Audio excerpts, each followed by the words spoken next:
All right. Good evening, everyone. Happy Tuesday. It is June 14, 2011. Thanks so much for joining us here tonight. Truth Brigade on AmericanFreedomRadio.com. Hope you had a wonderful day because we have an excellent show in store for you tonight. And I know maybe I missed the first Tuesday of the month, but we weren't going to do without Heather Rhoades of Gardening Know-How for our first Tuesday show of the month. She'll be answering your questions tonight, and there's a bunch in the forum we're going to try to get to. Of course, you can also get your questions answered by giving us a call tonight at 402-237-2525, or you could join us on the text chat over at TruthBrigade.com. She is a gardener located in the suburbs of Cleveland, Ohio, and has been gardening most of her life. She even had a container garden, I think that was for 16 years as she moved around, so just a really amazing green thumb. She answers her questions, your questions for you at her website, gardeningnowhow.com, and her personal blog is thisgardenisillegal.com. It is so good to have you here tonight, Heather. How you doing? I'm good, and I'm happy to be here. So it's not raining. Yeah, I was gonna. Okay, so it's drying out for you a little bit too, huh? Yes, finally. Excellent. Yeah, floods went down here as well. How is your garden recovering from that? It's doing pretty good. We're a little behind here, and that's most of Ohio. One of my friends here had looked up a statistic, and by June 1st, only 7% of Ohio farms had been plowed, compared to 77% the year before on the same date. So, wow. Yeah, so we are a little behind here in Ohio, but we're going to catch up. So. Yeah, I think we're all kind of going through that, in the Midwest and South. It's just been really, really wet. That might be an important topic to talk about tonight. In fact, I was just talking with a listener. Their garden is Indiana, and I guess they're having the same problems. They haven't been able to put anything out. And, we talked a little bit about, I guess, one of my triangular garden getting flooded and how it kind of stunted the growth, and I ended up deciding to let the ones that were still there, to just kind of let them go and just see what happens. But I did plant more and they all seemed, so I did both, and that's kind of how I learn anyways, is by doing and going and just seeing what happens. But so far so good. It seems to at a pretty rapid recovery, but it seems like my strawberry season was cut short.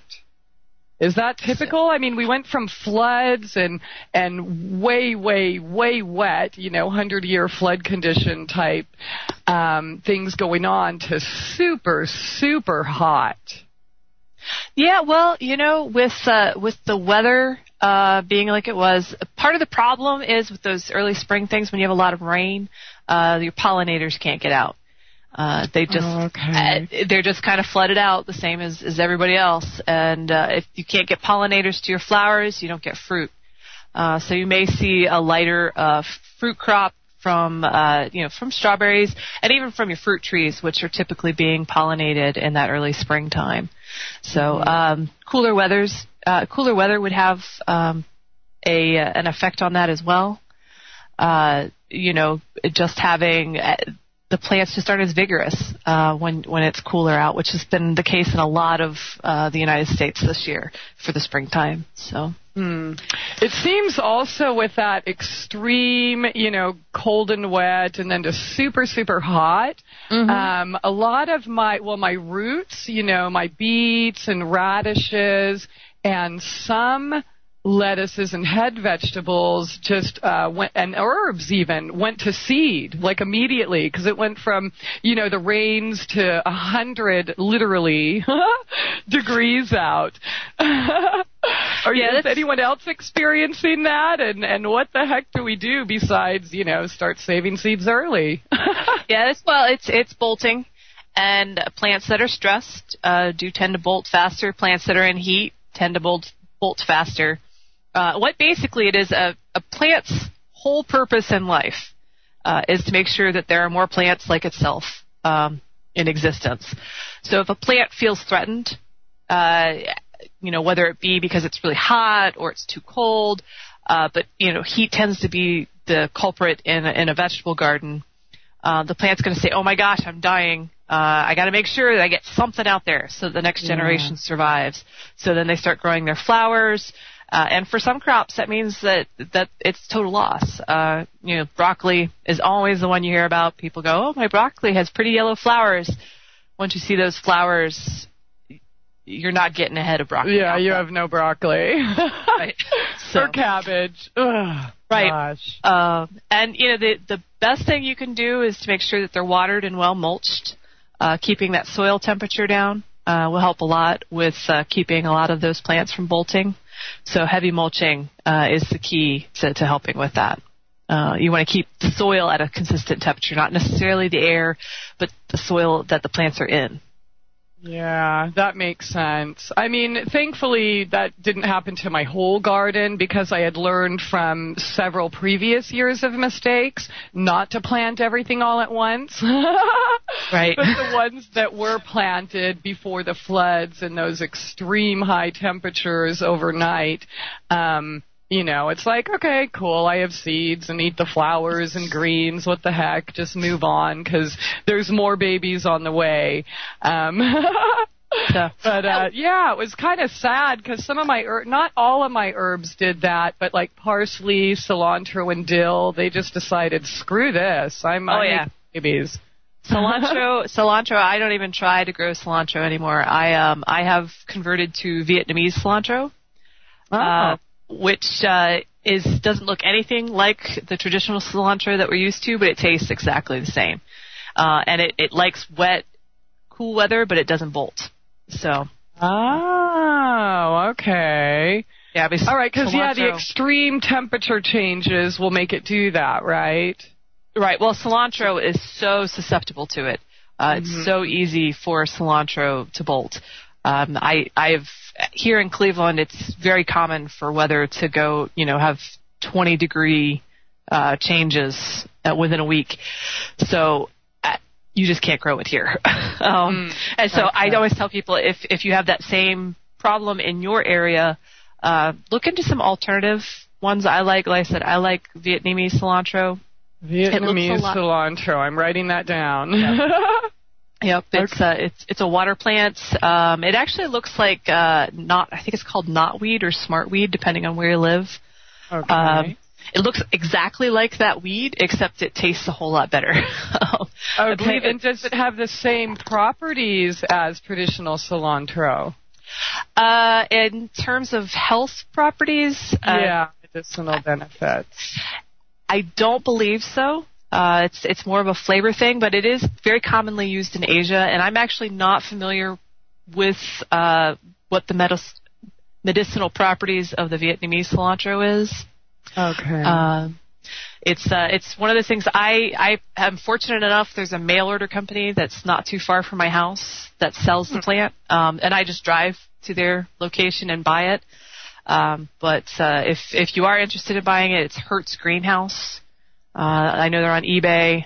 They have a website, and they sell the Vietnamese cilantro online. Okay, you said it's Hertz Greenhouse, Hertz. Green. It's HIRTS. HIRTS. Okay. Yeah, Hertz. Glad Greenhouse. I asked. No, that's one of those things that could be spelled a dozen different ways. So. Okay, HIRTS Greenhouse. .com. You're saying they have Vietnamese cilantro? Yes, I believe that's what it is. So. Okay. All right. We could always Google it and find it. I'm going to have to try that because, with the medicinal properties of cilantro or not, I still need the taste and flavor for my salsa every day this summer. Yes. And I have the tomatoes, I have the peppers, but I can't grow the traditional cilantro. So that's what I found to replace that. Okay, excellent. I mean, thankfully, like I said, it wasn't a total loss for me because I had, staggered my planting, and so I do have, several cilantro babies that look fine, but just the ones that were planted before the floods and the extreme temperatures, they just, said, I'm out of here. Right. But thanks for offering us an alternative.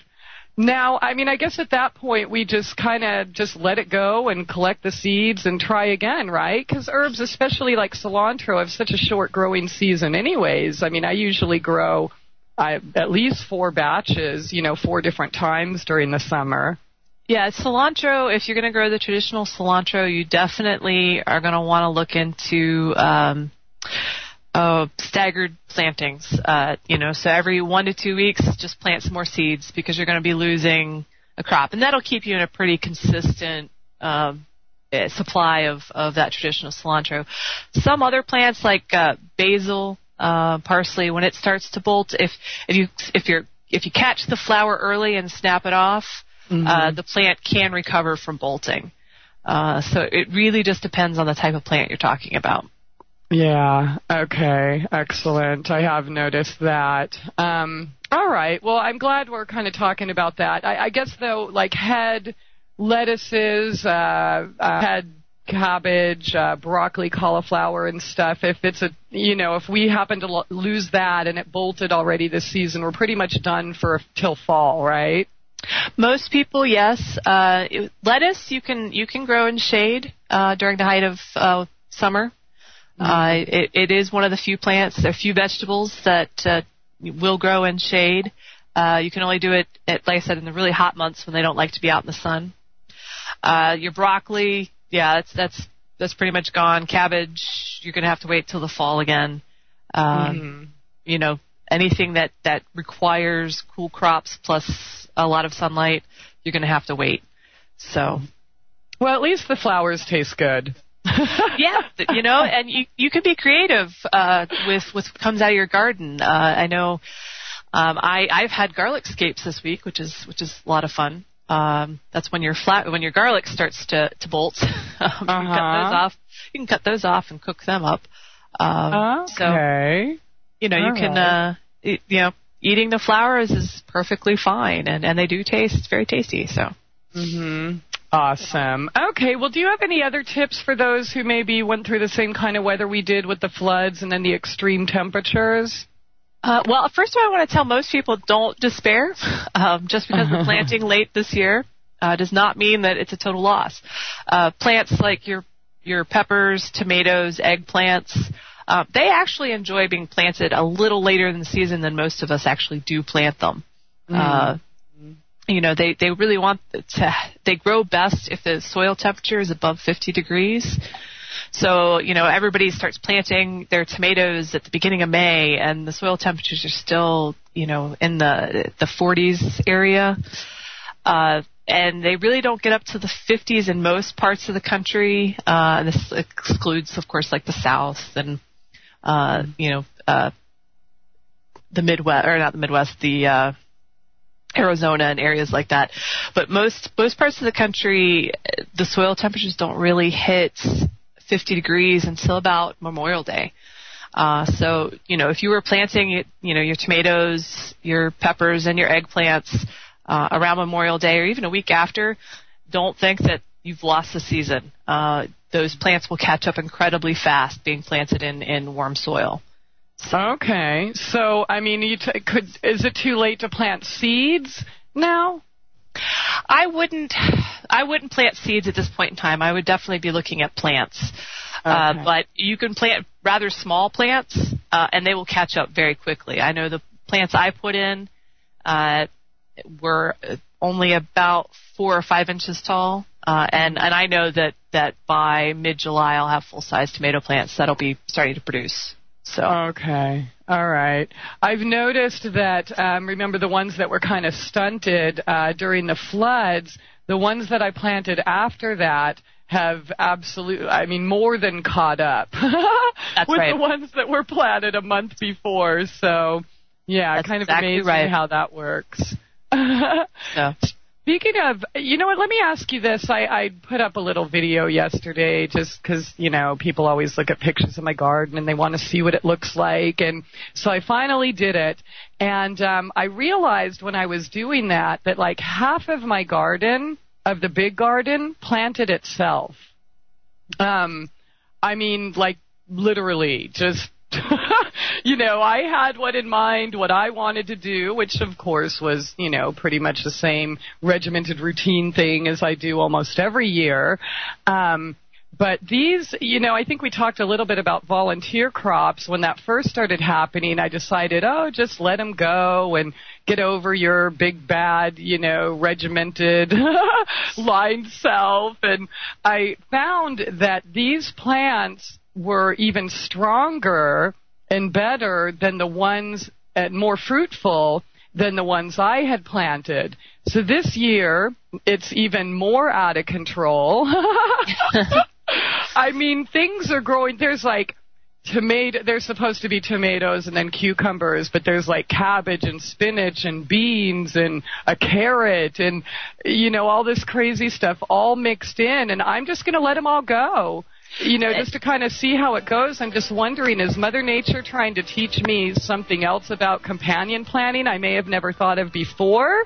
But, okay, bad timing on the question. I hear the music, so we'll talk about that when we come back after this short break. Heather Rhoades of GardeningKnowHow.com. Stay tuned. We're answering your questions tonight about gardening with Heather Rhoades of GardeningKnowHow.com. Any questions or comments, please feel free to give us a call at 402-237-2525. That's 402-AFR2525. And if you'd like to join us on the text chat, that's over at TruthBrigade.com. But Heather, what's going on with my garden? I mean, I'm really enjoying it. It's some of the questions on the chat. Interesting experiment. It seems like anarchy, and it really is.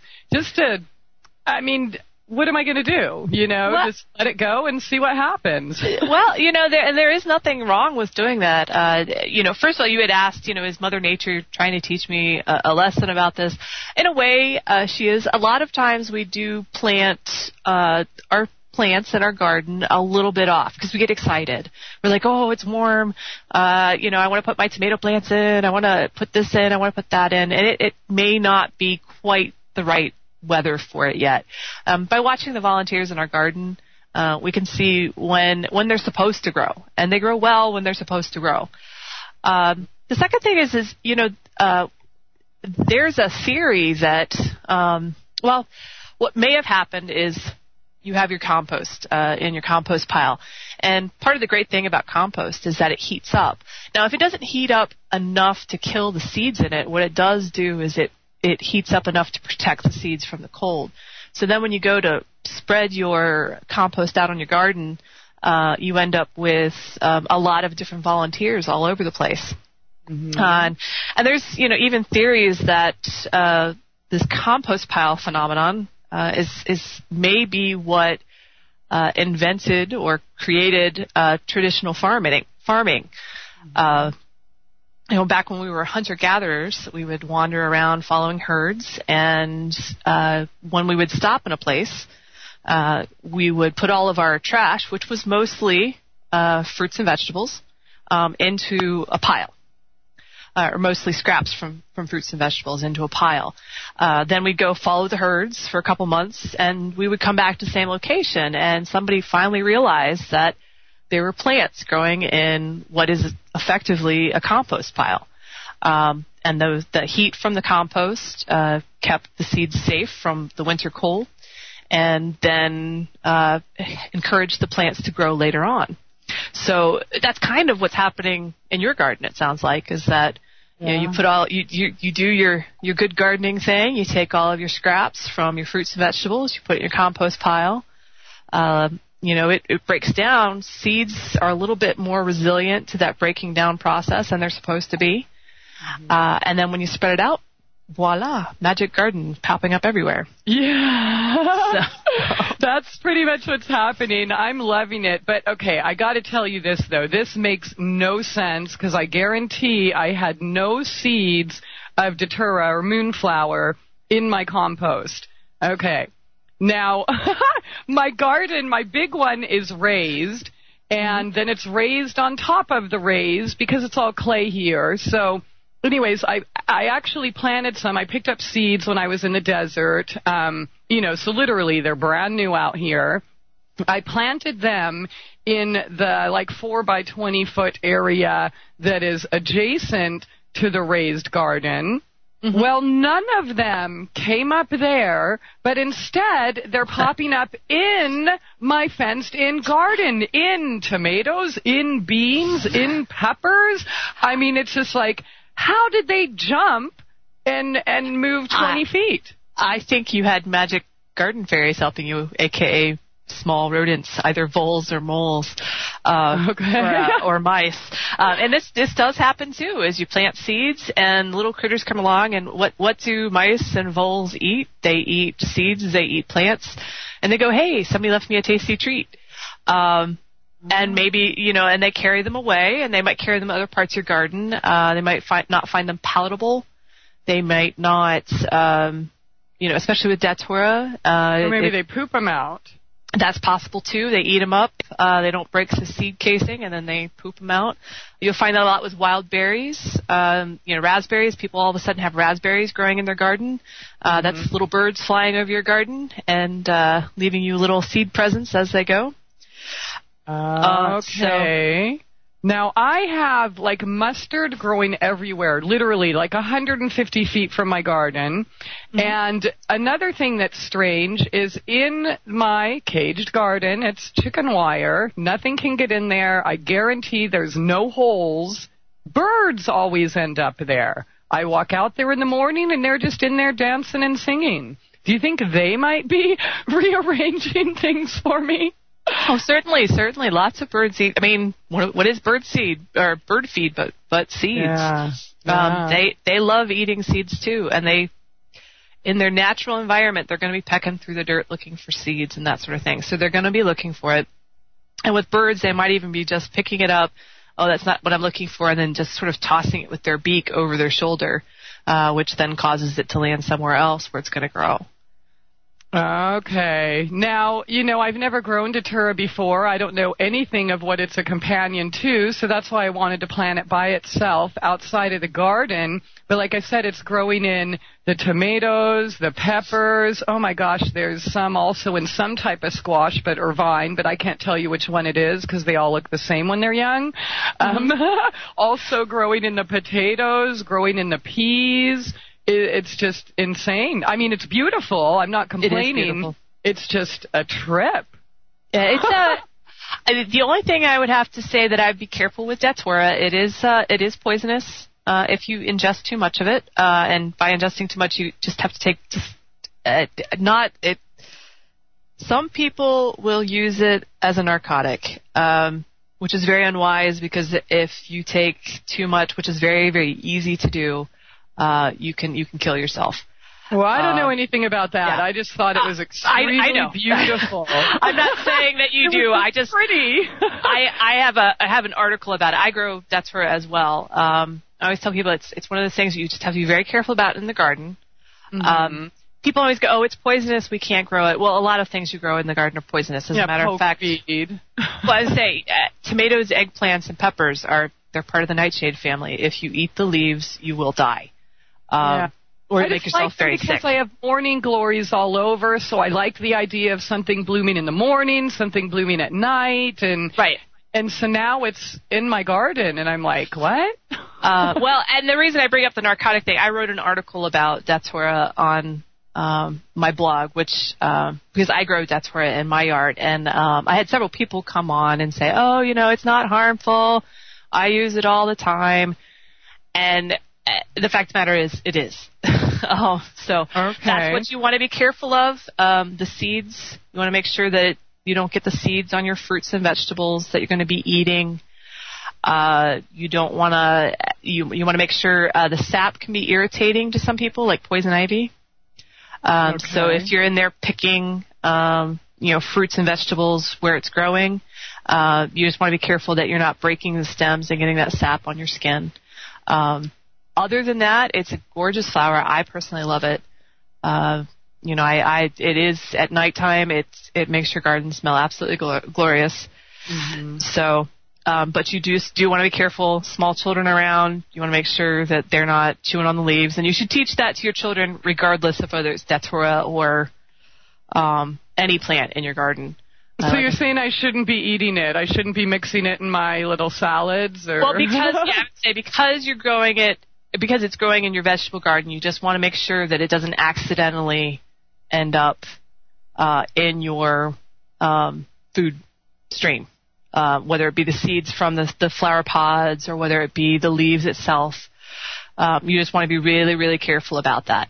And again, like I brought up the narcotic thing. I'm not saying that anybody's going to use it. It's just that some people are going to email you and say, oh, she's completely wrong about that. I'm not. Yeah. Well, what do you think? I mean, given the fact that not one single plant came up where I planted it, as far as the moonflowers go, do you think I should move them out of the garden to where I intended to plant them, or is Mommy just saying, Christie, this is where we want them to grow? Maybe there's a reason. I would say for safety reasons, if you can move them, I would. If you're feeling very confident that you can make sure that none of those leaves and seeds are going to make it or going to end up accidentally with your food, they're fine where they are. But if you, like, for example, if it's growing in the middle of your lettuce, you don't even want one of those leaves making it accidentally into your salad. If I think that what happened is, a bird or a rodent of some kind. Several. Tossed those seeds about. Like I said, maybe they tried them and figured out that they were poisonous as well and tossed them about. Or maybe they tried one, it was just enough to give them that narcotic feeling, and they were... And they came back.